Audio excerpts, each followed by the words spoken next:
It's all fun and games at the squat rack. Oh, until somebody reps out a protein fart. Squeeze those cheeks and get ready for Under 10 Fitness. Y'all ready for this? What's up, and welcome to Under 10 Fitness. Today we are going to be a little snowball rolling down a hill. We are going to turn into a big snowball and possibly, an avalanche. We're going to talk about how building momentum can help you achieve goals. And these can be little things, but over time, if you do enough of these, you're going to get so much momentum and you're going to get so much progression and progress that when you do make a little mistake, you have a cheat meal, you eat a piece of cake, or maybe you accidentally drive through the KFC drive-through and get a big old bowl of mashed potatoes with cheese and gravy on it and accidentally shove it down your face, you're not going to get totally knocked off track by that because you've got enough other good things built in place that those little mistakes will just get ran over by all the momentum that you have. Now, this is an easy theory. It's easy to think about, but putting it into practice, even though these things are really small, once you build them up, it can be really challenging to keep them all going. But let's start small here and look at how we can build to really get some momentum going while looking forward at our goals and how we can achieve them. Now, we're talking about health and fitness. A lot of this is going to be based around building muscle, losing weight, staying healthy and fit, and making sure that we're not putting on those extra pounds and we're just living a healthy lifestyle. I come from the health and fitness background. I was a personal trainer at a gym for a number of years. I was also a competitive powerlifter. Now I'm doing the online training here at Under 10 Fitness, where we help you get in shape and do workouts in as little as 10 minutes a day. And I'm a dad and a husband, and living life with a full-time job. Health and fitness kind of has taken, it used to be on the front seat as a trainer, but now it's more in the back seat because I've got some other priorities that are ahead of that. But these little things that I can build into my life are really going to help me stay on track and getting that momentum back up and going again. And I'm really motivated now. My wife had a daughter of ours, and this was 3 months ago. And we've kind of been in a rut, just doing what's quick, what's easy, especially when it comes to food. And now I am really motivated to get some momentum going, and I'm really going to start looking at the kitchen first. I've been doing really good at my workouts, doing them daily, but now I need to tighten up on the kitchen. When things get tough, I just go nuts and I really eat whatever's available and what is easy. But here's some small things that you can do to help you.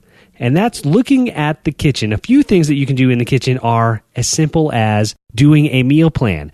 At the beginning of the week, my wife and I sit down and we decide what our dinners are going to be for the week. And we also look at a little bit of lunch and breakfast as well. But the main thing that we decide for the week is what are we going to have for dinner? And we build our ideas around these 3 big meals, and then we can have enough for leftovers that we can take for lunch the next day.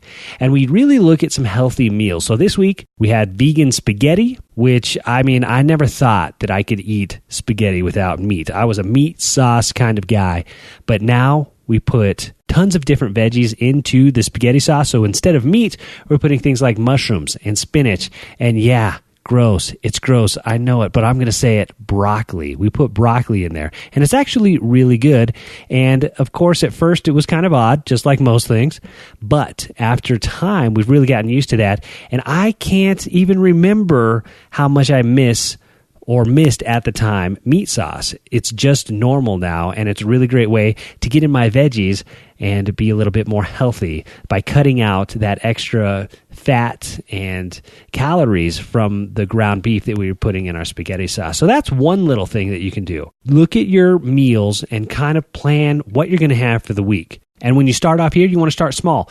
Look at one meal of the day: breakfast, lunch, dinner, snacks, and prep that for the week. Now, if you do get busy throughout the week and you're looking at prepping meals, you can do that as well. And I suggest the same thing.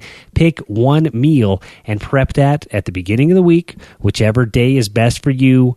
You call it your Sunday. I know not everybody works the Monday through Friday work week, but whatever day is Sunday for you, you can prep your meals, you prep your lunches, and have that all ready to go for the week.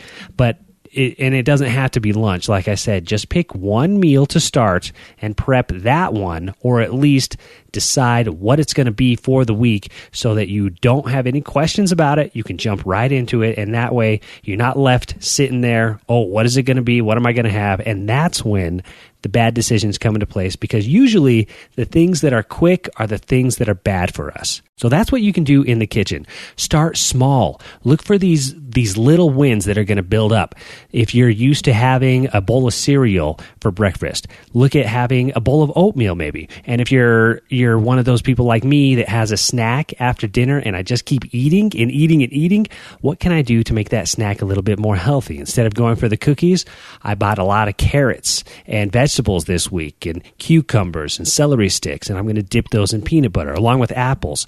And these are little snacks now that I can have at night, and those replacements for those cookies that I would usually go to, it's going to really build up over time, and those are going to be my little wins. They're going to help me take my little snowball into an avalanche.